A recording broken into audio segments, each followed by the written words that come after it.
On a cold weekday evening, the hotel lobby had the kind of quiet that made every small sound feel too loud.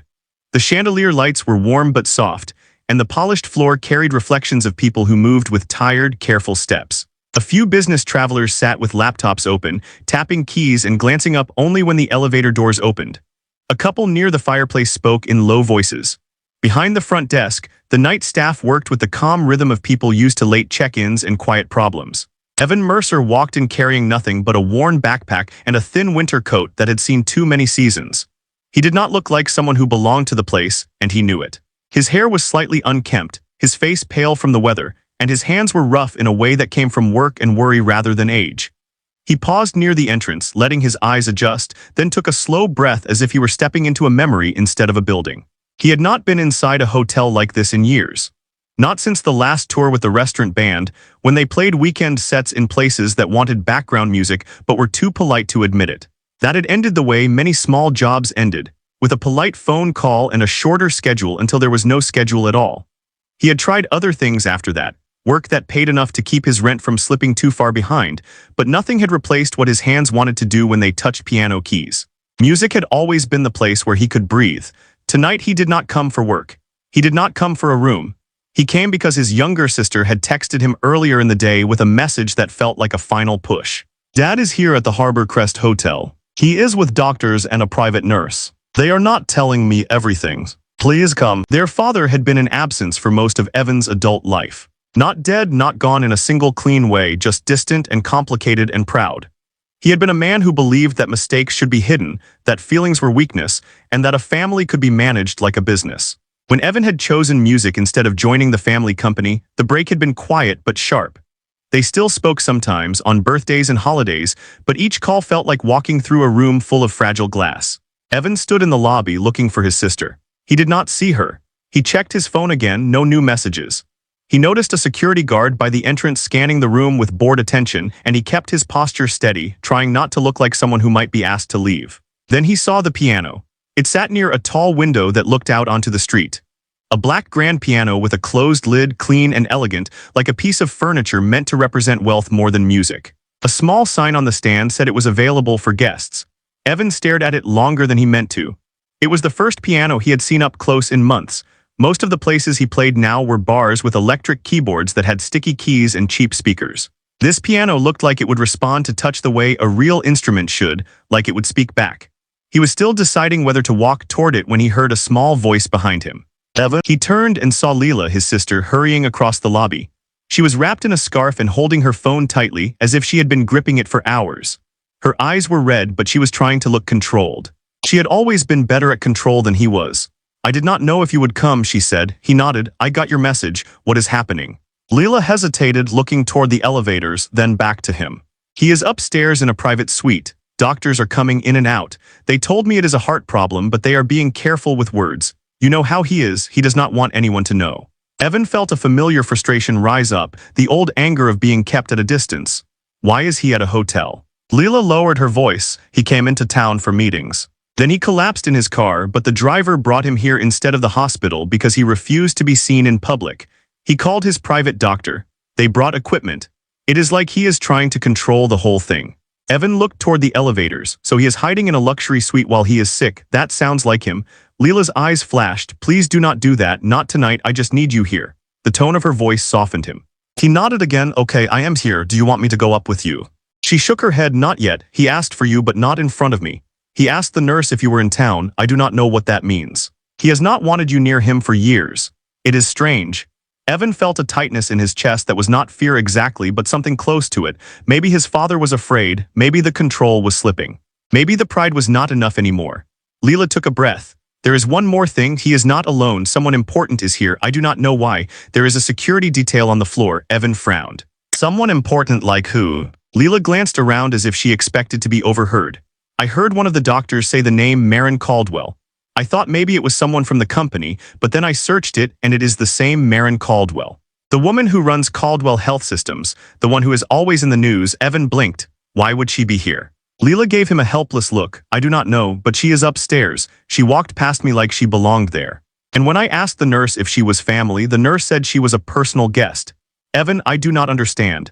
The name hit him with a strange familiarity. He had seen it on billboards and hospitals. Caldwell Health Systems owned half the medical centers in the region. The CEO had a reputation for being sharp and private, a person who did not waste time. Evan had never imagined his father would be connected to someone like that. A silence settled between them. The lobby continued on as if nothing had changed. A bell cart rolled by. A couple laughed near the bar. Someone asked the front desk about parking validation. The normal world went on while Evan felt like he had stepped into a corner of his life he had avoided. Leela touched his arm. I need you steady tonight. I know you are angry. I am too. But something is going on and I cannot carry it alone. Evan nodded slowly. Okay, tell me what you need. She looked down at her phone. The nurse said they are running tests and there will be a long wait. I cannot sit in that suite for hours without losing my mind. And I cannot go home either. I thought maybe we could sit here for a little while, just breathe. Then we go up when they call. Evan glanced at the piano again without meaning to. The desire in him was simple and physical, like thirst. He imagined his hands on the keys, the way the sound would fill the quiet spaces. Leela followed his gaze. Do you want to play? He gave a small shrug that was not really an answer. It is not my place. She gave him a tired smile. It is a lobby piano, people play those, and you always play when you are nervous. He did not deny it. Music had always been the thing that kept him from breaking apart when he felt trapped. When their mother died, he had played every night for weeks, not for anyone else, just for the walls of his small apartment. When his father stopped calling, he played louder, as if volume could fill the empty space.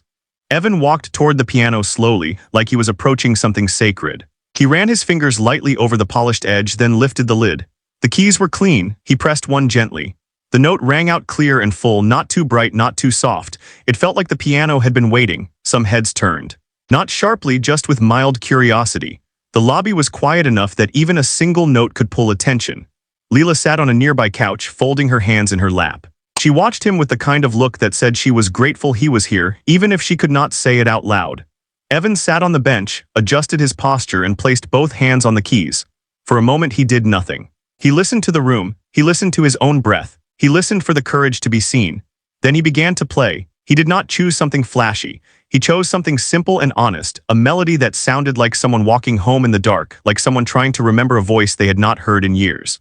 His left hand laid down gentle chords, steady like a heartbeat, while his right hand carried the tune with quiet strength. The sound traveled through the lobby, soft at first, then fuller as he relaxed into it. People stopped typing. A woman near the bar lowered her glass. The front desk clerk looked up and held still. Even the security guard shifted his weight and looked toward the piano, expression unreadable. Evan kept playing, not performing in the way he used to, not smiling, not seeking applause. This was not a show. It was a place to put his fear so it would not swallow him. He thought of his father upstairs, surrounded by doctors, still trying to control everything. He thought of Leela, pretending she was fine when she was not. He thought of the years he had spent trying to build a life that did not need his father's approval, and how that approval still felt like a missing piece. As the melody moved, it began to change. The chords deepened. The tune lifted slightly, like a person deciding to stand up straighter. Evan's fingers moved with more certainty. He was not showing off, but he was no longer holding back. Someone in the lobby whispered, but the voice faded as if the music made conversation feel rude. A man in a suit took a few steps closer, then stopped and listened. A couple who had been laughing near the fireplace fell quiet, their faces softening. The lobby had turned into a small audience without anyone agreeing to it. Evan did not notice most of this. He was inside the sound. The piano gave him a language that did not require him to explain his life. It let him say, I am here, I am afraid, I still love you, even if you never understood me. He reached the end of the piece and let the final chord fade naturally. He did not lift his hands right away. The last note hung in the air, then disappeared into the quiet. There was no applause at first, not because people did not appreciate it, but because it felt too intimate for clapping. It was like the lobby had become a room where someone had just spoken a truth. Then a soft clap came from one person, then another. It grew into a polite wave of applause, not loud but sincere. Evan nodded once without turning, acknowledging it without inviting more. Leela wiped her cheek quickly, embarrassed by her own tears. She looked around as if she had forgotten other people existed. Evan turned on the bench to look at her. You okay? She nodded, but her voice was shaky. I forgot how much your music does that. It makes everything feel real. He gave a small, tired smile. Everything is real tonight whether we want it or not. Before she could answer, the elevator doors opened. A small group stepped out, moving with quiet purpose. Two men in dark suits, alert but trying not to look like security. Behind them, a woman walked with calm control, wearing a simple coat that looked expensive without needing to prove it. Her hair was neatly pulled back. Her face was composed, but her eyes looked tired in a way that suggested long hours and heavy decisions. Even if Evan had never met her, he recognized her from photos. It was Maren Caldwell. She did not look around dramatically. She did not scan the room like she expected to be recognized. She simply walked forward, then slowed when she heard the last of the piano's echo and saw Evan at the bench. Maren stopped a few steps behind him. The men with her paused too, staying at a respectful distance but clearly watching everything. The lobby staff straightened, suddenly aware that someone important was present. A few guests glanced at her, then looked away as if they did not want to stare. Leela's face went pale. "Evan," she whispered, "that is her." Evan stood up slowly. His hands felt strangely empty without the keys beneath them. Maren looked at him for a long moment. Her expression did not show surprise in an obvious way, but something in her eyes shifted, like recognition that carried weight. She glanced at the piano, then back to him. She spoke quietly, but the lobby was still enough that her words carried. "You play like your mother," she said. Evan froze, his throat tightened. He had not heard anyone mention his mother in years, not in that tone, not with that certainty. His mother was not a topic his father allowed, as if speaking her name would crack the wall he kept between the past and the present. Evan managed to speak. "You knew my mother." Maren's gaze did not move. "Yes." Leela stood up, stepping closer to Evan, confusion written across her face. "How do you know about our mother?" Maren looked at Leela briefly, then back to Evan. "Your father is upstairs. He is asking for you, and I think you should come now." Evan felt the lobby tilt slightly in his mind, as if the ground under his feet had shifted. He had come for his father, but he had not expected to be summoned by one of the most powerful people in the region, speaking his mother's name like it belonged to her too. The people around them had gone completely silent. Even the soft clinking from the bar had stopped. Something about the moment made everyone feel like they were witnessing a private scene that had accidentally become public. Evan looked at Leela. She stared back, eyes wide, trying to read him. She had always expected their father to be the source of answers, even if he rarely gave them. Now Answers had walked into the lobby wearing a coat and a calm face. Evan turned back to Maren. "Why are you here?" Maren's jaw tightened just slightly, the first hint of emotion breaking through her control. "Because there are things you do not know. And because your father does not have much time to keep avoiding them." Evan felt his pulse in his ears. He wanted to ask 100 questions. He wanted to demand the truth, but something told him that the truth would not come in the lobby. The truth was upstairs, behind closed doors where the past had been hiding. Leela reached for Evan's sleeve. "Please," she said softly. Evan nodded once, more to himself than to them. He stepped away from the piano. As he did, he saw the reflection of the instrument in the window, black and shining, like a witness to the moment that had just changed everything. Maren turned toward the elevators. The suited men moved with her. Evan and Leela followed, their footsteps quiet on the polished floor. People watched them go, not fully understanding what they had seen but sensing that it mattered. The piano sat behind them still, as if it had spoken its piece and now was waiting. When the elevator doors opened again, Evan stepped inside with his sister, and Maren Caldwell stood with them, close enough that he could smell a faint, clean scent on her coat, like a hospital corridor. The doors began to close. Evan looked at Maren one more time and saw it again, that tiredness in her eyes and something else underneath it that looked like regret. As the elevator rose, the lobby disappeared below them, along with the simple reality Evan had walked into only minutes ago. Now he was moving toward a suite where his father lay, toward a secret that had already started to reach out through a single sentence. "You play like your mother." The elevator ride felt longer than it was because none of them knew what to say without opening a door they could not close. Evan stood with his shoulders tight, hands still carrying the memory of the piano keys, while Leela stared at the floor numbers lighting up one by one. Maren Caldwell stayed quiet, facing forward, her posture controlled in a way that suggested she had practiced calm under pressure for years. The two men in suits stood near the back, close enough to protect her but not so close that they seemed threatening. Evan kept noticing small details he did not want to notice, like how clean their shoes were, how their eyes moved across reflections in the elevator walls, how the air smelled faintly like expensive fabric and disinfectant. When the doors opened on the top floor, the hallway was hushed and heavily carpeted, the kind of place where sound died before it could travel. A small table held a vase of fresh flowers that looked untouched, and the lighting was dimmer than the lobby, chosen to feel private. Evan immediately saw what Leela meant about security. Another guard stood near a double set of doors, and a woman wearing a headset sat in a chair with a tablet on her lap, watching the corridor like it was her job to keep the world outside. The guard straightened when he saw Maren. She nodded once, and the guard stepped aside without asking questions. That single movement told Evan more than any explanation could. Whatever was happening behind those doors was being managed at a level Evan had never dealt with. And it made his stomach twist, because it meant his father's situation was worse than anyone was saying out loud. Leela moved closer to Evan, almost brushing his arm, a silent request for him not to drift away emotionally the way he sometimes did when he was overwhelmed. Evan wanted to be strong for her, but he felt like a man walking into a room where he might lose the last piece of his family, even if that family had been broken for years. Marin stopped at the door and spoke quietly to the woman with the headset. "I will take them in now. Please keep the hallway clear." The woman nodded and tapped something on her tablet. The two men stepped back a few feet, staying in the hall. It was a small gesture, but it made the moment feel more personal, as if Marin did not want an audience for what was coming. Marin placed her hand on the door handle, then turned to Evan and Leela. Her voice lowered. "Your father is lucid, but he is weak. He will try to control the conversation. Do not let that make you think he is fine." Leela swallowed hard. "Why are you talking like you know him like that?" Marin's expression softened for just a second, then returned to its steady shape. "Because I have known him a long time." Evan felt the anger rise again, not loud but steady and hot. "You said I play like my mother. You said it like you knew her. If you are going to keep dropping sentences like that, then tell me what you mean." Marin held Evan's gaze. "Not here, not in the hall. I will tell you what I can when your father is ready to stop hiding behind pride." Evan almost laughed, but it would have come out bitter, so it is still about what he wants. Marin did not argue. She turned the handle and opened the door. The suite was larger than Evan expected, more like an apartment than a hotel room. The sitting area had a couch, a dining table, and tall windows showing the city lights. But the luxury felt irrelevant because the center of the room had been turned into something clinical. A hospital-style bed had been set up near the window, surrounded by quiet equipment, a monitor, oxygen tubing, and medical bags hanging from a stand. The soft hotel lighting had been adjusted to a brighter level around the bed, creating a small island of reality in the middle of comfort.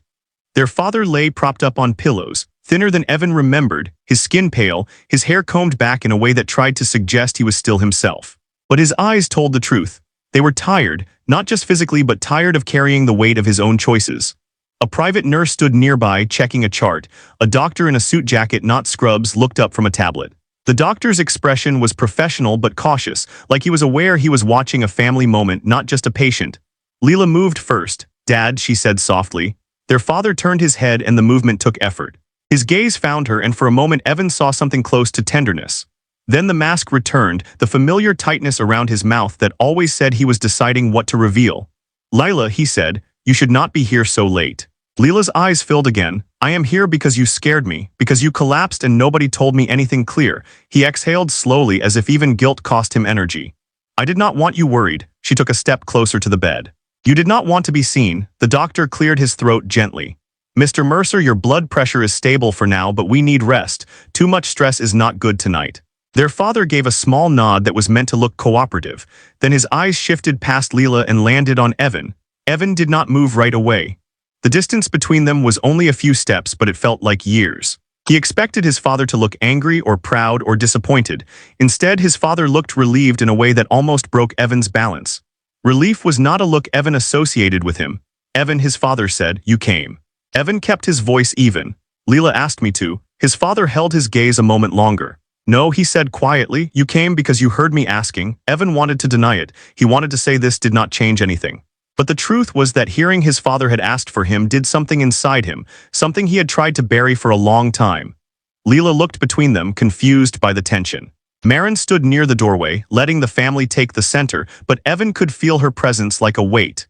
It was hard to focus on his father with her in the room, because she carried too much meaning and none of it had been explained. Their father noticed Marin too. His eyes flickered toward her and then away, like acknowledging her cost him something. The doctor spoke again. "Mr. Mercer, would you like us to step into the sitting area for a few minutes so you can speak with your children?" "For a few minutes so you can speak with your children."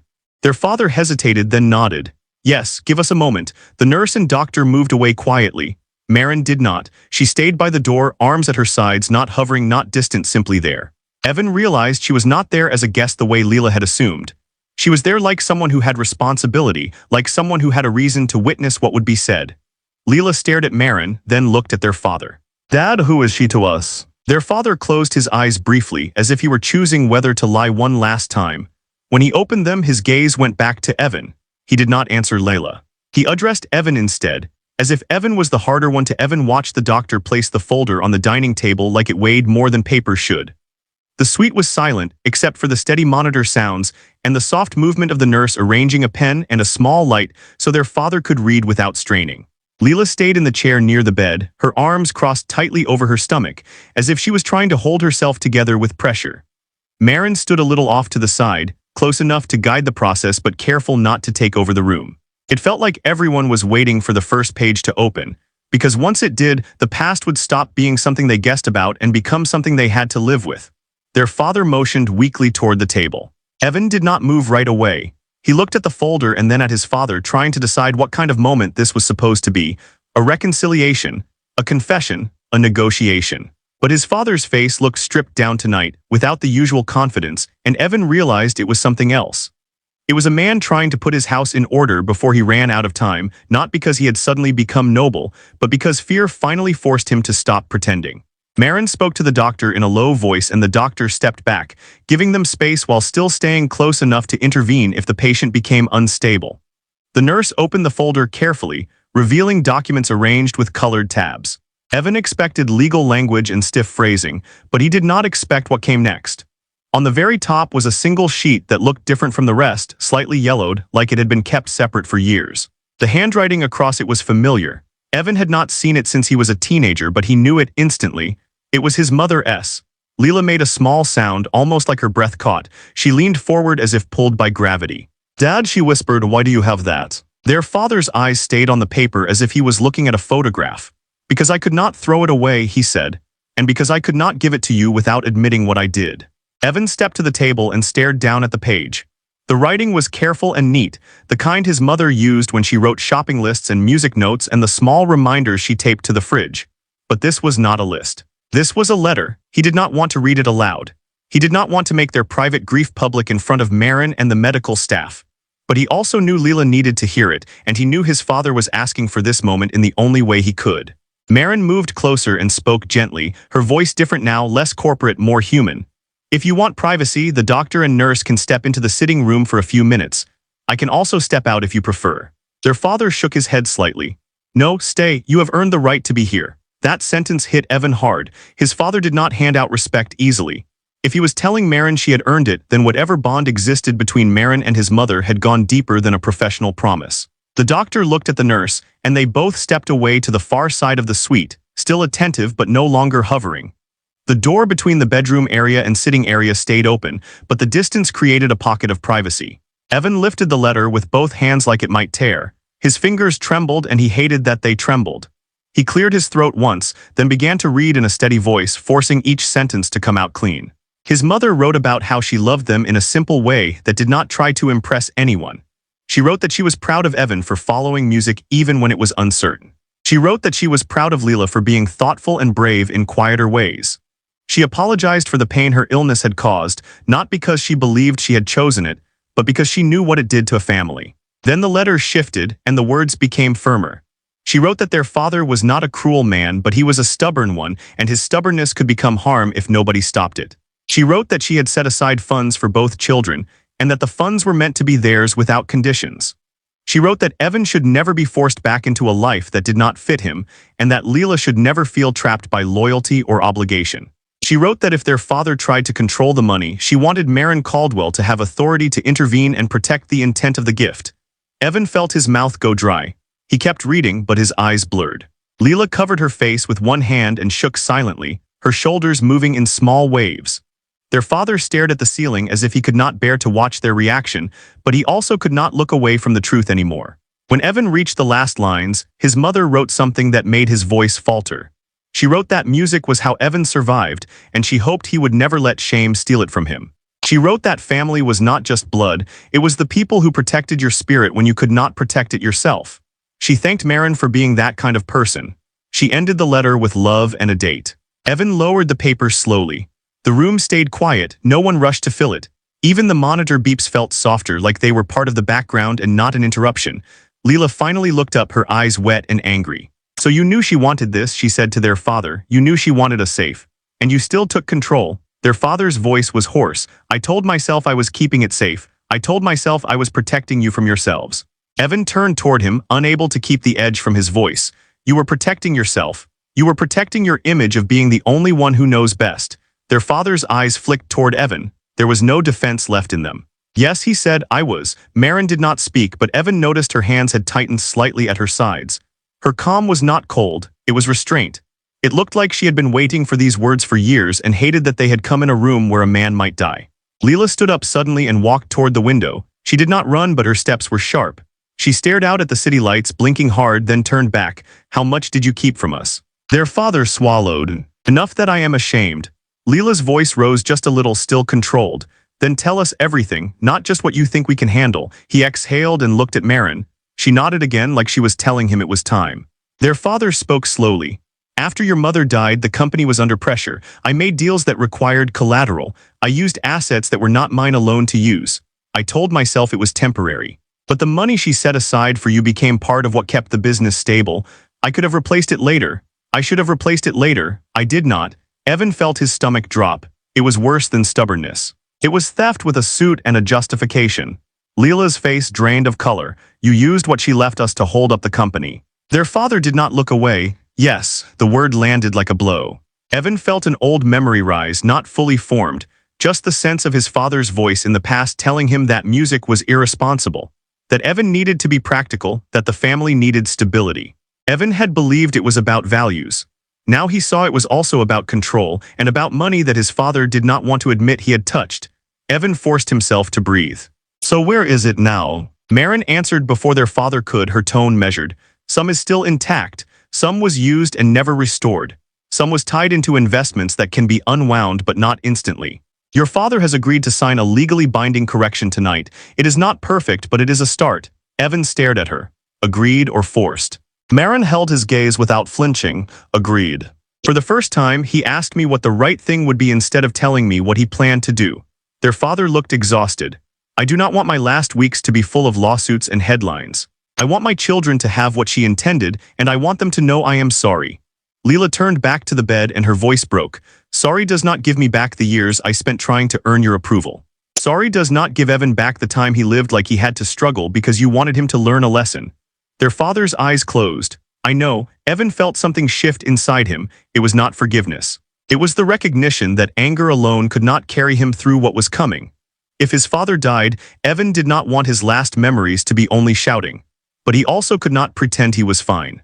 He stepped closer to the bed, finally close enough to see the fine lines around his father's eyes, the slight tremor in his hand when he lifted it. Why did you ask for me tonight? Evan said quietly. Not because of documents. Because you asked for me. Their father opened his eyes and looked directly at him. Because when I heard the piano, I remembered you as a boy, he said. I remembered how your mother watched you play like it was prayer. And I remembered how I broke something in you and called it discipline. I wanted to see you before it is too late, and I wanted to say out loud that I was wrong. Evan's throat tightened again. He looked away for a second, then back. If you were wrong, then you have to accept what that means. It means you do not get to tell me what kind of man I should have been. It means you do not get to rewrite my choices as a mistake. Their father nodded slowly. I accept it. Leela looked at Marin then, her face full of questions. Why would you stay involved for so long? You could have walked away. Marin took a breath, and for the first time she looked like someone who might cry but refused to. Because your mother did not have many people she trusted at the end, she said, and because she made me promise. I do not treat promises lightly. Evan studied her, and an uncomfortable idea began to form in him. People did not make life-changing promises to strangers without a reason. His mother and Marin had been connected, yes, but the way Marin spoke about her sounded like grief, not just respect. Evan asked the question that had been pressing on him since the elevator. How did you know her, really? Marin's gaze went to the letter in Evan's hands. She did not answer right away. Their father watched her carefully, and Evan noticed something strange. The look on his father's face was not only guilt, it was also fear, like he was afraid of what Evan would learn. Marin finally spoke, choosing each word. I met your mother when we were young, before I had a company, before she had you. We were close. Leela's brows knitted. Close how? Marin looked at Leela gently. Close enough that losing her changed my life. The sentence was simple, but it carried a weight that made Evan's chest tighten. Their father shifted on the pillow, uncomfortable, and the monitor picked up a slight change in his heart rhythm. The nurse glanced over, alert, but their father held up a weak hand to signal he was fine. Evan felt the room narrowing to that one truth. His mother had kept a relationship close enough to shape Marin Caldwell's entire life, and their father had known it, and somehow it had been buried under years of silence. Leela's voice was small now. Dad, did Mom have a life you never told us about? Their father stared at the wall for a moment, then spoke with painful honesty. Your mother had a life before me. And she had a heart that stayed loyal to people in ways I did not always understand. I was jealous. I was threatened. I tried to win by controlling what I could control. Evan felt a quiet disgust rise, but it was tangled with sadness. People did not become controlling out of nowhere. They became controlling when they were afraid. That did not excuse it, but it explained the shape of it. Maren took a step back, as if she realized she had moved too close emotionally. This is not the moment to unpack everything, she said. Your father needs rest and you both need time. Evan shook his head. We have had years of not the moment. We are here now. Tell us what we need to know. Maren looked at their father and he gave a slow nod. It was not a permission given freely, it was a surrender to reality. Maren's voice stayed controlled, but it softened. Your mother and I were together when we were younger, she said. We were not public and we did not have the language people have now, but we loved each other. She chose a different life later. She chose your father. I respected that choice even when it hurt. Leela stood very still. Evan felt his breath catch. The lobby scene flashed in his mind, Maren's voice saying you play like your mother, like it was not a compliment but a memory. Evan looked at his father. You knew this. Their father's eyes filled in a way Evan had never seen before. Yes, he said, I knew, and I hated it. Not because of her love, but because it reminded me I could never own her, so I tried to own the things around her. The company, the money, the story of our family. The room held that confession like a fragile glass. Leela's face crumpled as she tried to fit her mother into a new shape without losing the mother she remembered. Evan felt anger for the lies, but also an unexpected tenderness for his mother's hidden courage, for her ability to love deeply even in a world that did not always make it safe. Maren's eyes were fixed on the floor now. I did not come here to take her place, she said quietly. I came because she asked me to protect you. Evan's hands tightened around the letter. He looked at the documents in the folder, the legal fixes, the signatures waiting, and he understood that the money was only one part. The real inheritance was the truth, the kind that could hurt and heal at the same time. Leela whispered, Mom never told us. Maren looked up. She loved you more than she feared judgment, she said. But she also believed children should not carry adult pain. She wanted your childhood to be simple. She wanted you to remember her as your mother, not as a battle. Their father's voice was almost a whisper. And I let her keep it quiet because I was relieved it would stay buried, until it could not. Evan felt the pressure behind his eyes again. He turned toward the window for a moment, then back to the bed. So what happens now, he asked, voice low. You sign papers and we just go home with a new story and a check. Maren answered carefully. No, now you decide what you want. The legal work is only to return what belongs to you. The rest is personal. You may never forgive him. You may not want a relationship with me. You may need time. All of that is allowed. Leela sank back into her chair, shaking. I do not even know what I want yet. Evan looked at his sister, then at his father. He felt the urge to protect Leela the way their mother had wanted. He also felt the urge to protect himself, to keep distance so he would not be hurt again. Their father reached toward the pen with a trembling hand. The nurse moved in closer, ready to help. He looked at Evan and Leela. I can sign, he said. I can return what I took. I can tell you the truth, but I cannot undo the years. All I can do is stop stealing more time from you by staying silent. Evan watched his father grip the pen like it was heavy. He realized this signing was not a heroic act. It was the bare minimum done late. But it was still something their mother had wanted. A door opened before it slammed shut forever. Evan nodded once, giving a quiet signal to proceed. Leela did not nod, but she did not stop it either. She just stared, tears running without sound. Their father began to sign slowly, carefully, as if each stroke cost him. Maren watched the paper with close attention and the doctor watched their father's breathing. The monitor continued its steady rhythm, reminding them that time was not an idea tonight. It was a real thing, counted in minutes. When the first document was signed, their father's hand fell back onto the blanket, drained. He looked at Evan again and his eyes held something like a request. Evan understood it. His father wanted him to play again, not for a lobby audience, not for attention. For the same reason his mother used to ask, because music was the one thing that could make a room hold grief without breaking. Evan did not promise anything out loud, but he felt the decision forming, quiet and reluctant. If the night ended with his father's last memories being only legal papers and regret, then everyone would leave with a cold kind of closure. Evan did not want that, not for his mother's sake and not for Leela's. He wanted one moment that felt human, even if forgiveness was not there yet. As their father reached for the next page, Evan folded his mother's letter carefully and slipped it into his coat pocket, close to his chest. He watched Maren's face as she glanced at the letter, and he saw it again, that grief she kept contained. It was not the grief of a CEO managing a crisis. It was the grief of someone who had loved his mother and had carried her absence like a quiet bruise for decades. Evan stayed beside the dining table while his father signed the remaining pages in short bursts, resting between each one as if the act of admitting the truth was physically exhausting. The nurse kept a steady hand near his wrist, not touching unless necessary, but ready to catch him if the effort made him dizzy. The doctor watched the monitor, eyes flicking from numbers to the man in the bed, trying to respect the family moment while still guarding the fragile line between stable and not stable. Leela sat with her hands clasped tightly, staring at the pen as if it could erase years, then looking away when the reality of that hit her. Marin stayed close enough to confirm the order of the documents and the legal language, but she did not lean in like she owned the process. She let Evan and Leela have the emotional center of the room. Evan noticed that restraint again, and it changed the way he saw her. She was not there to win anything. She was there to make sure his mother's wishes did not die quietly in a drawer the way so many promises did. When the last signature was finished, their father's hand slipped from the pen and fell back onto the blanket. His breathing grew shallow for a moment, and the nurse moved quickly, adjusting the pillows, checking his oxygen, speaking to him in a calm voice that sounded practiced. The monitor made a small change in rhythm that made Evan's stomach tighten, but after a few seconds the numbers steadied again. Their father blinked as if he was returning from a far place. He looked older now than he had an hour ago, like telling the truth had taken years off him in minutes.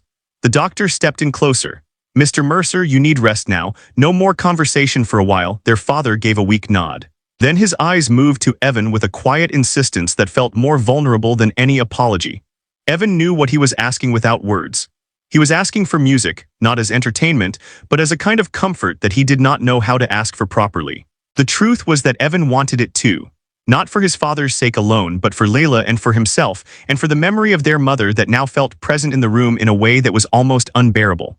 Evan looked at the suite. There was no piano, only silence and medical equipment and a city view that looked like distant stars. He felt a sudden frustration that the lobby piano had been downstairs and that he had left it behind like a closed door. He reached for his phone, then stopped. This was not a night for turning life into a performance, not a night for calling anyone, not a night for making a scene. Marin seemed to read his thoughts. She stepped closer to Evan, speaking softly so the doctor and nurse would not feel pulled into it. "There is a piano in the private lounge on this floor," she said. "It is used for events, but it is quiet tonight. If you want, I can have the staff open it." Evan hesitated. He did not want favors, he did not want to owe anyone, but he also recognized that this was not a favor for him. It was a small act of care for a room full of people who were breaking in different ways. Leela looked up sharply. "There is one up here." Marin nodded. Yes. Their father's eyes closed again and his voice came out thin. "Please," he said. Just for a few minutes, Evan felt his jaw tighten. He hated that a part of him still wanted to obey his father, but he reminded himself that this was not obedience. This was choice. He could choose to play because he wanted to give something gentle to a night that had been all sharp edges. He nodded once. "Okay." The doctor looked at the nurse, then back at Evan. 10 minutes, he said. "Not longer, keep it calm." Marin stepped out into the hallway. Evan heard her speak in a low voice to someone outside, likely one of the security staff or hotel staff. The suite remained quiet. Leela moved closer to the bed, sitting on the edge of the chair now like she might stand again at any second. She looked down at their father's hand, then finally reached out and held it. Their father's fingers curled weakly around hers. Evan watched that and felt something twist inside him. He had not held his father's hand since he was a child. A few minutes later, Marin returned. "The lounge is open," she said. "It is just down the hall." Evan looked at Leela. "Do you want to come?" Leela glanced at their father, then shook her head. "I want to stay with him. You go play. I think he needs to hear it even if he cannot speak." Evan nodded. Then he looked at Marin. "Will you come too?" Marin paused. Her face stayed composed, but her eyes shifted, like the question had landed in a place she kept guarded. "If you want me there," she said, "I will come." Evan did not fully understand why he asked her, but he knew it mattered. If Marin loved his mother once, and if she had carried that promise for decades, then hearing Evan play would not be a casual moment for her.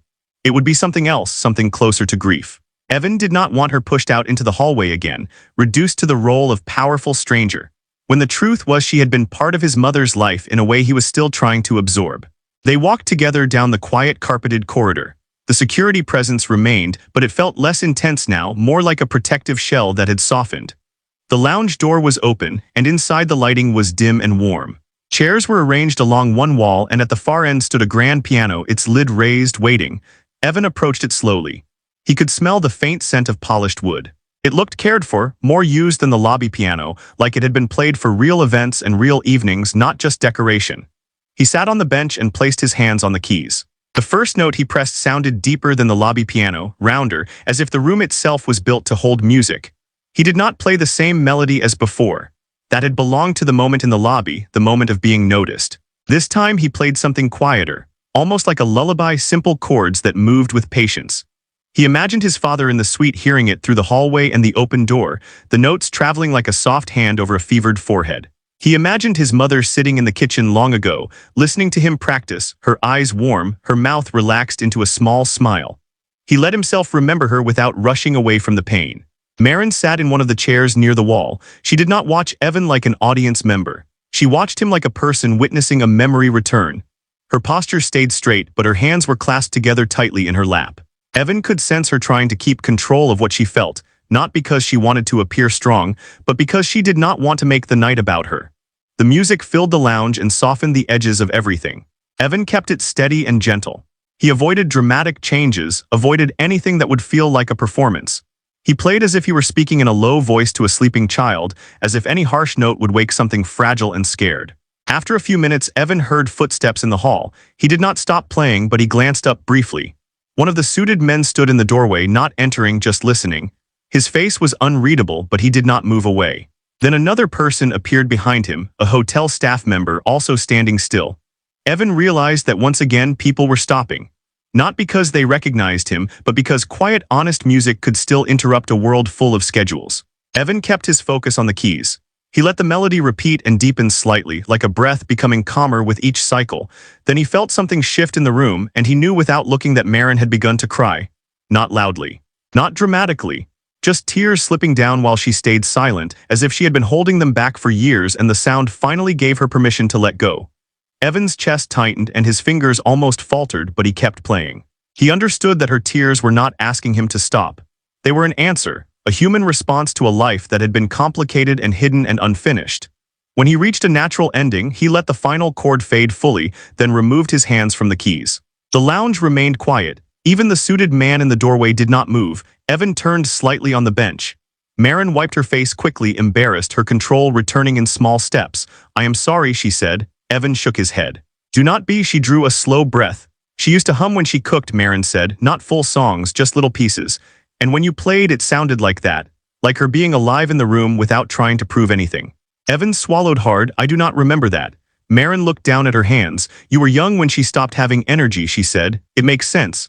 A lot of the small soft parts disappear when illness takes over."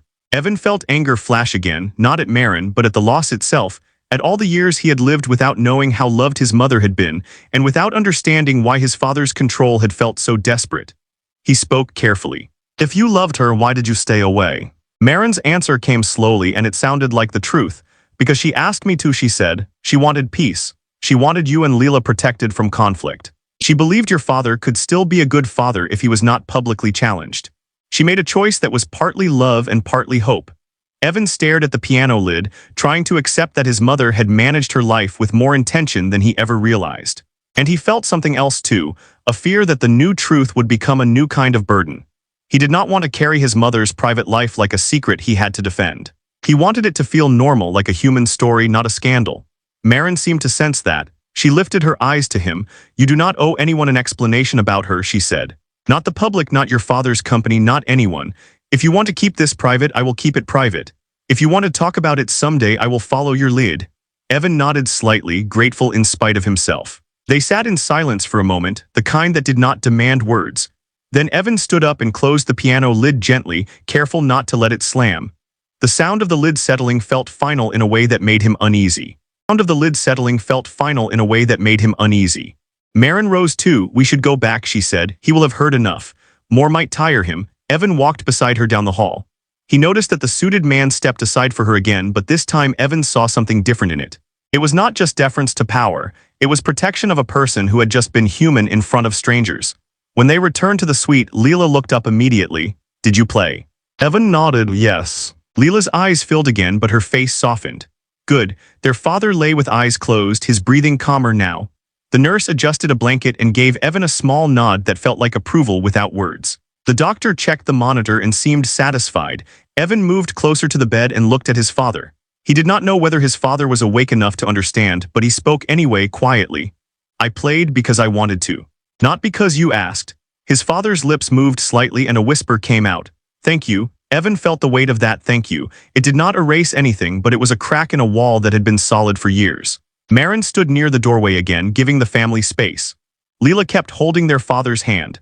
The room settled into something calmer, the way a storm sometimes does after the worst of it has passed, even though the damage is still there. Evan pulled his mother's letter from his pocket again, not to read it but to feel it. Paper and ink, simple proof that she had tried to protect them, simple proof that love had existed in more than one shape. He realized that the night was turning into a new kind of beginning, not a clean one, not an easy one, but one that demanded choices. The legal documents were signed, but now came the harder work. The work of deciding what kind of relationship Evan wanted with his father in whatever time was left. The work of helping Leela rebuild her sense of family without losing herself. The work of understanding Marin's place in their story without letting it become something ugly. Evan looked at Leela and then at Marin, and he understood that part 4 was about quiet repair. Not the kind that makes headlines, not the kind that feels dramatic, but the kind that happens in small human moments.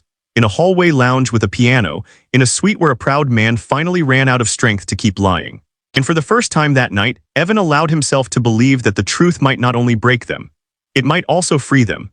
Leela stayed by the bed long after the doctor told them the conversation needed to stop, because she did not know what else to do with her hands. She kept holding their father's fingers, and every so often she would look at his face as if she was trying to measure time by the rise and fall of his chest.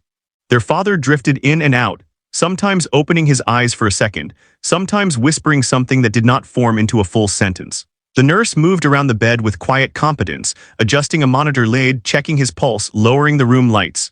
The suite felt smaller now, like all the space had been consumed by what they had learned. Evan sat on the edge of the couch in the sitting area, far enough from the bed to respect the doctor's request, close enough that he could stand quickly if anything changed. His mother's letter was still in his pocket, and he kept touching it through the fabric like it was a grounding stone. He had played the piano, and for a few minutes the world had softened, but the softness did not last. Truth did not stay gentle for long. It kept opening doors. Marin remained near the doorway for a while, checking her phone once, speaking quietly to one of her security staff in the hall. She did not bring drama into the room, and that made her presence feel even heavier. Evan found himself watching her when he thought he was watching his father. She was part of the story now, and not in a distant way. He had heard her say she and his mother had been together, and it had not sounded like a confession meant to shock. It had sounded like a simple fact that had been hidden because the world made hiding feel safer. After another check of the monitor, the doctor stepped toward Evan and Leela. "Mr. Mercer needs uninterrupted rest for at least an hour," he said. "I recommend you both step out, get water, sit somewhere calmer. The nurse will call you if anything changes." Leela's face tightened with fear. "What do you mean if anything changes?" The doctor answered with careful honesty. "His condition is serious. He is stable right now. But we are not in control of every variable. That is why I want him resting." Leela nodded stiffly as if agreeing would stop the fear from growing. She stood slowly, her knees seeming uncertain. She looked at her father one more time and leaned down to speak near his ear. "I am here," she whispered. "I am not leaving, I am just outside." Their father did not open his eyes, but his fingers squeezed hers once, weak but deliberate. Leela pressed his hand back and then stepped away, wiping her face quickly like she was ashamed of her tears, even though no one in the room judged her. Evan stood too. He felt like he was walking around with glass inside his chest. He wanted to step close to his father and say something final, something clean, but nothing was clean. He leaned toward the bed and spoke quietly. "Rest. I will be back." His father's lips moved and Evan caught only one word. Evan could not tell if it was his name or if his father was simply trying to hold on to something familiar. Evan straightened and stepped back. Marin opened the suite door and guided them into the hallway without touching either of them, only moving with the calm of someone who knew how to escort people through difficult spaces. The hallway felt colder than the suite, even with the thick carpet and warm lighting. They went back into the suite quietly, like people returning to a room where the air had changed while they were gone. The lights were dimmer now and the city glow through the windows felt farther away. Their father was awake, more upright, his face still pale but his eyes clearer than before. The nurse adjusted the bed angle and checked the line on his arm, then stepped back to the side, giving him space while staying ready.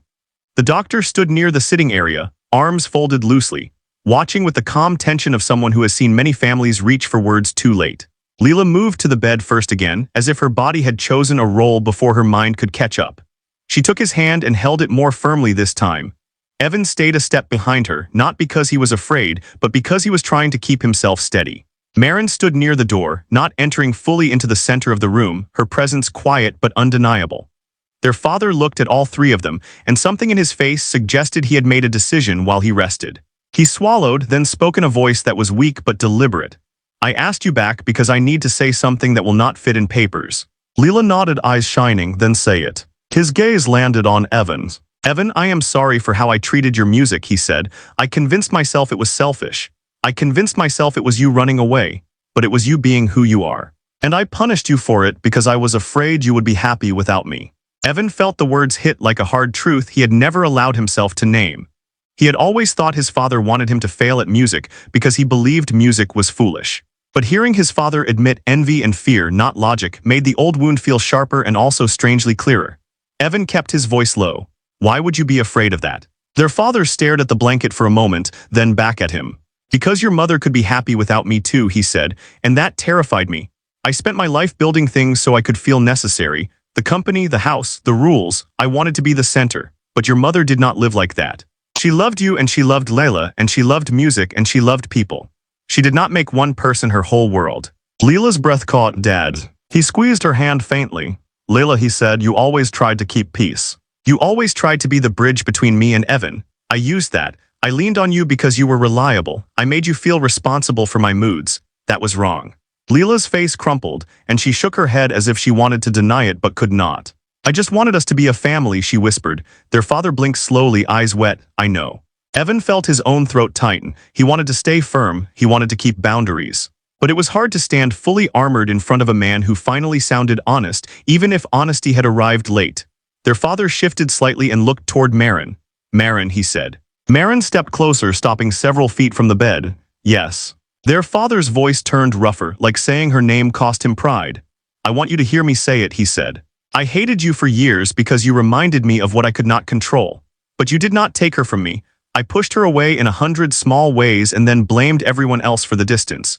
You kept your promise. You protected my children when I did not. Thank you." Marin's expression tightened, the composure holding, but her eyes softened. She gave a small nod. "You are welcome," she said, and her voice stayed calm, but it carried a tremor that made it human. Evan watched Marin carefully. She did not look victorious. She looked tired, like a person who had carried a responsibility longer than anyone should have to. Evan suddenly understood that the power she had now did not erase the fact that she had once been a young woman making a promise to someone she loved, then living with the consequences for decades. Their father looked back at Evan. "There is one more thing," he said, "and you will not like it.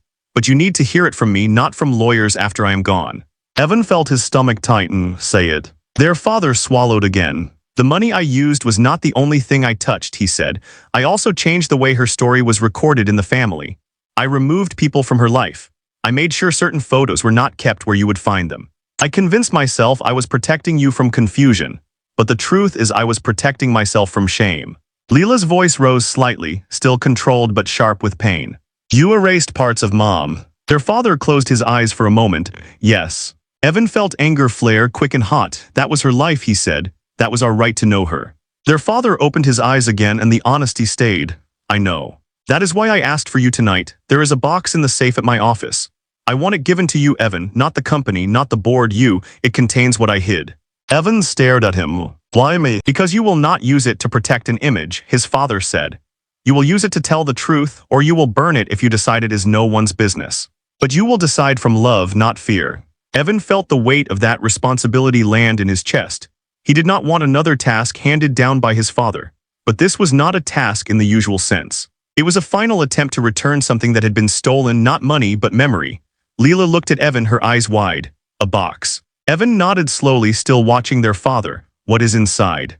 Their father's voice was thin, letters, photos. "A few recordings, things she asked me to keep safe for you, and I did, but I kept them too safe. I kept them away." Marin's face shifted slightly, and Evan noticed it. The smallest tightening around her mouth, like she already knew what might be in that box and had been waiting years for it to surface. Evan's voice lowered. "Do you know what is in it?" Marin hesitated. "Some," she said, "not all. Your mother and I wrote letters when she was sick. She wanted them preserved. She trusted your father to keep them, and she trusted me to make sure they did not disappear if he failed." Leela looked like she might be sick. "Mom wrote letters while she was dying, and we never saw them." Their father's eyes filled again. "I told myself you were too young, then I told myself it was too late, then I told myself it would hurt you. The truth is I did not want you to love parts of her life that I did not control. Evan felt his hands clench and then loosen. He took a long breath through his nose, forcing himself not to explode. He looked at Leela, who was trembling. Then he looked back at his father. You cannot fix what you did by giving me a box, Evan said, but it matters that you are saying it. Their father nodded faintly, as if relieved Evan had understood the point. I know it does not fix it, he whispered, but it is the first honest thing I can still do. The doctor stepped closer, voice gentle but firm. Mr. Mercer, your heart rate is climbing again. This is enough for now. Their father lifted a weak hand, asking for one more minute. The doctor allowed it but watched the monitor closely. Their father looked at Leela again. If I do not wake up tomorrow, he said, I need you to know something. The best parts of your mother are in you, not because you worked for them, because she loved you into being. Leela broke then, not dramatically, just quietly, tears falling as she leaned forward and pressed her forehead against the side of his hand. I love you, she whispered. I am so angry, but I love you. Their father's eyes closed and a tear slid down. I know, he said, I am sorry. Evan stood closer now, not touching yet, but near enough that the bed felt less like a barrier. He spoke quietly, each word careful. I do not know if I can forgive you, he said, but I do not want to hate you. I do not want that to be what I carry. Their father opened his eyes and looked at him with something like relief. Then do not, he said, carry your music, carry your sister, carry your mother, leave the rest with me. Evan felt the pressure behind his eyes again. He did not cry loudly. He simply let his eyes go wet and did not wipe them right away. For years he had trained himself to keep his face steady around his father, to never give him the satisfaction of seeing how much he mattered. Now, in this room, Evan could finally admit the truth. His father had mattered, even in the wrong ways, and the cost of that had shaped Evan's whole life. Marin remained silent, but Evan could sense her holding her own emotions back, not to deny them, but to keep the focus on the siblings and their father. She had a way of being present without stealing space, and Evan recognized that as a kind of respect his father had never mastered. The doctor stepped in again, firmer. That is enough now, he needs rest. I am going to administer something mild to help him sleep. Their father did not argue, his eyes moved once more to Evan. The box, he whispered, promise me. Evan hesitated. He hated promises made in crisis because they could become chains, but this one felt different. This one felt like returning stolen pieces of a life. I will get it, Evan said, and I will decide what to do with it. Not you. Their father's lips moved into the smallest, tired smile. Good, he whispered. The nurse adjusted the IV, and within minutes their father's eyelids grew heavier. Leela kept holding his hand until the nurse gently suggested she move to the chair again. Leela obeyed, still crying quietly, her shoulders shaking in small waves. Evan stepped back into the sitting area and looked out the window for a moment, needing the city lights to remind him the world still existed. He thought about the box, about letters and recordings, about his mother's voice trapped in objects he had not known existed. He thought about the strange mercy of music, how a piano in a hotel had opened this whole night like a door. Marin approached Evan slowly, stopping beside the couch but not sitting. When she spoke, her voice was low.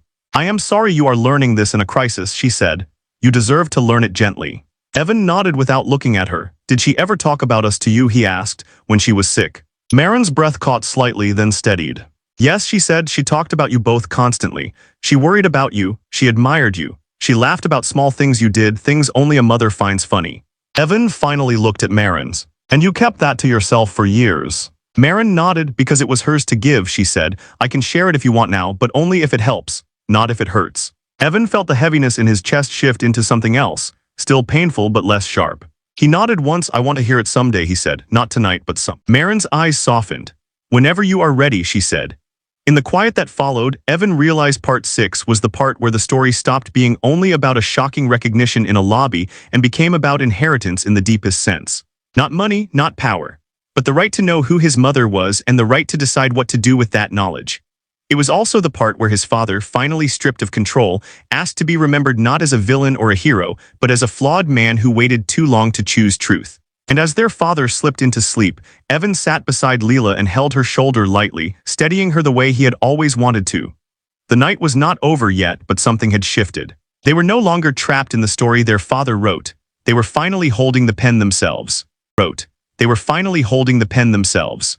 Near midnight, the suite settled into a careful hush that felt both comforting and frightening.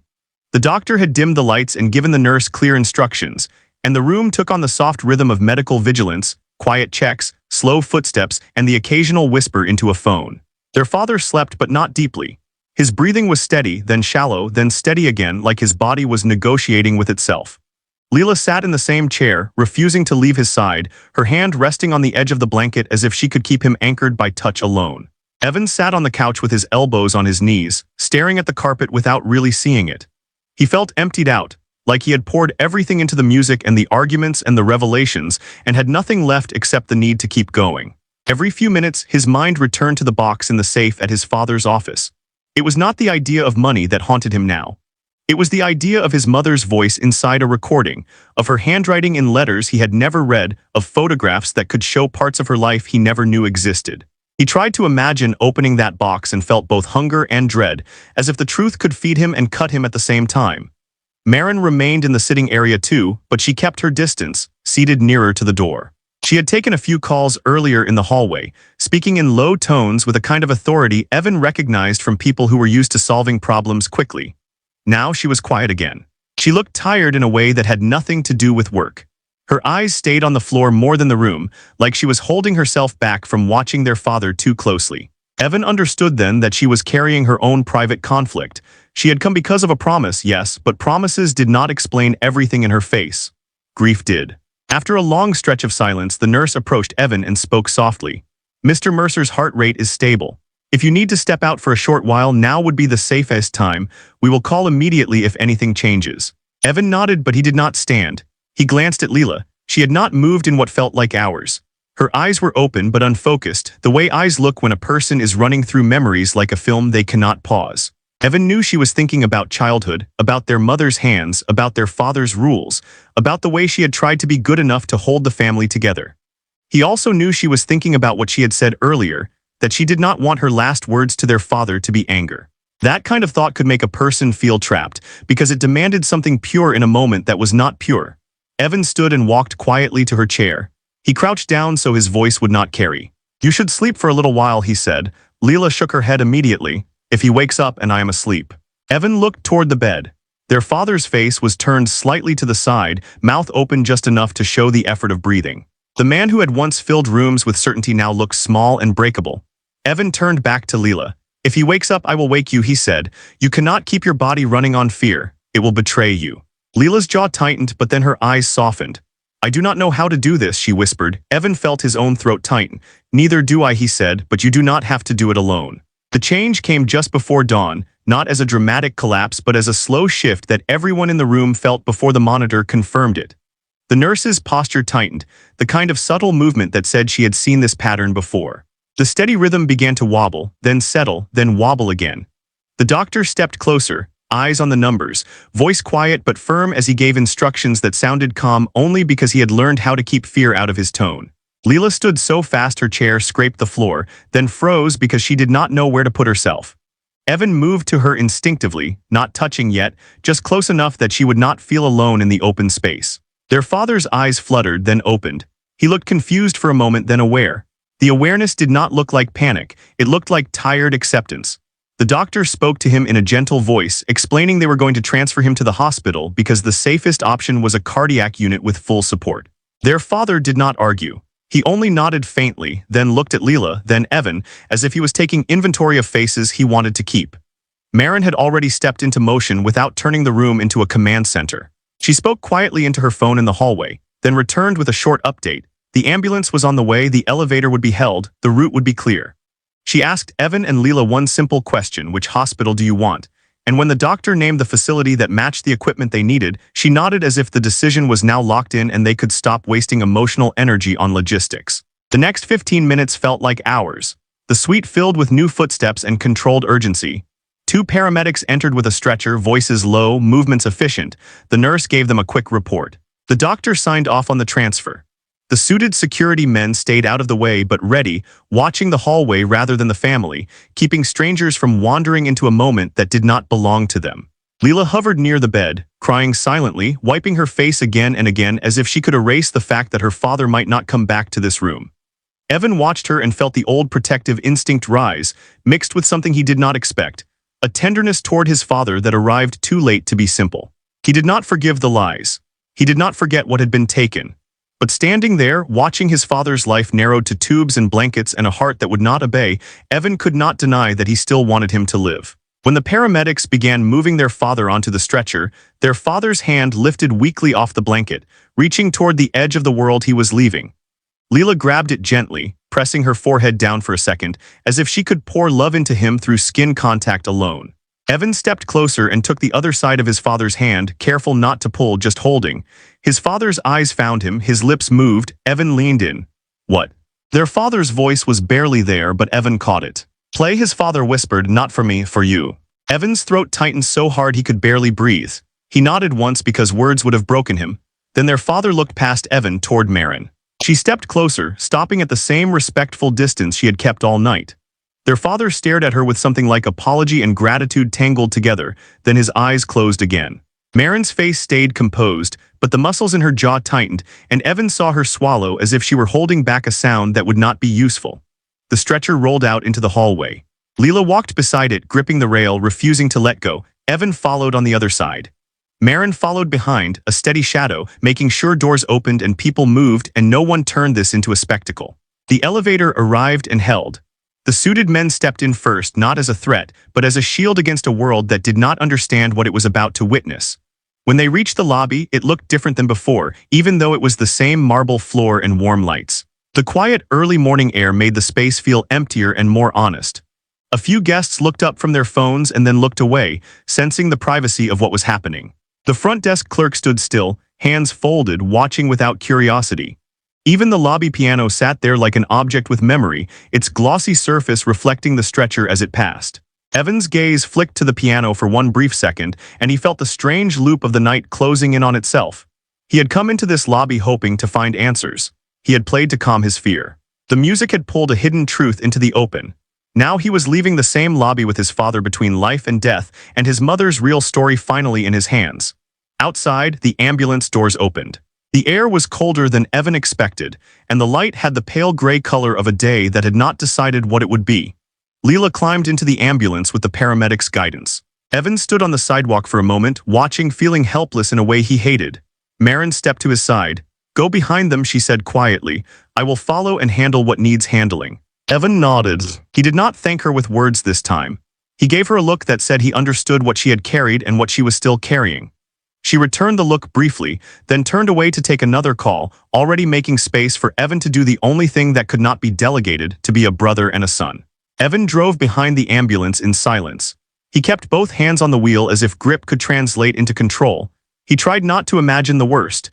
He tried not to imagine the best either, because hope could be dangerous. He focused on the small practical things, following the red lights ahead, watching for turns, breathing slowly. At the hospital, everything became fluorescent and procedural. The staff moved quickly. Questions were asked, forms were brought. Leela reappeared in the hallway with her scarf twisted in her hands, eyes wide and hollow. Evan pulled her into a brief hug, just long enough to remind her she had a body and a brother and a present moment. They waited in a small family room that smelled like coffee and disinfectant. The minutes stretched. A nurse came in once to say he was being stabilized, that the cardiology team was evaluating options, that the next hour mattered. Leela nodded without speaking. Evan sat beside her, shoulders touching. Maren arrived later, quieter than the hospital noise, and placed a folder on the table, not the legal documents this time, but contact numbers and a simple list of next steps. She did not overwhelm them with information. She did not use fear to motivate action. She simply put tools within reach. Leela finally looked at her and spoke with a voice that sounded older than it had yesterday. I do not know how to feel about you, she said, but I think Mom would be glad you are here. Maren's eyes filled slightly, then steadied. I hope so, she said. I tried to honor her. Evan looked at Maren. There is a box at his office, he said. He told me. Maren nodded once. I will make sure you can access it when the time comes. No one else will touch it, not the company. Evan believed her. Hours later, the doctor came in. His expression was tired but not grim. He said their father had been stabilized, that the next days would be uncertain, that there would be difficult conversations, but he was alive. Leela covered her mouth and let out a sound that was half sob, half breath returning. Evan closed his eyes for a moment and let himself feel relief, even though it came with conditions. They were allowed to see their father for a few minutes. He was sedated again, machines assisting, but his face looked calmer. Leela stood close and whispered that she was there. Evan stood on the other side, looking at the man who had shaped so much of his pain, and felt something complicated settle into him. Not forgiveness, not hatred, but a kind of clarity. His father was human, flawed, frightened, and finally honest. That did not erase the damage, but it changed what Evan would carry.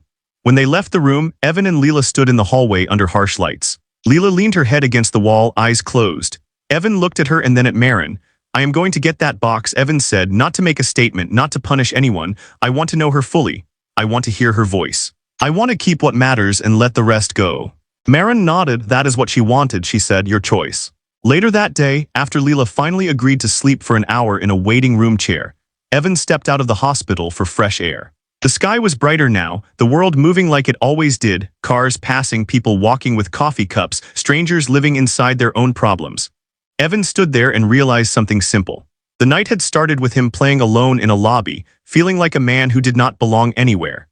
It ended with him standing outside a hospital, carrying a new truth about his mother, a new responsibility toward his sister, and a new kind of freedom that did not come from money but from honesty. The person who had been sitting behind him had not been there to change his life with power. She had been there because love, even long-buried love, had a way of recognizing itself in sound. Evan took out his phone and finally answered the message from his friend. He did not commit to the gig yet. He just wrote that he would like to play soon, that he missed it, that he would confirm dates later. Then he stared at the screen and added one more line. I am writing new music. He hit send. He put the phone away and breathed in the cold air again.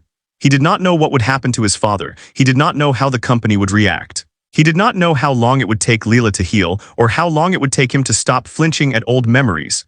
But he knew this. He would not let his mother become a footnote. He would not let her love be reduced to a secret or a scandal. He would keep it in its proper place, as part of the truth of who she was and part of the truth of who he was becoming. And when he sat at a piano again, whether in a hotel lobby or a small apartment or a quiet lounge, he would play with the knowledge that music had not just been his escape. It had been his way back to himself. Been his way back to himself.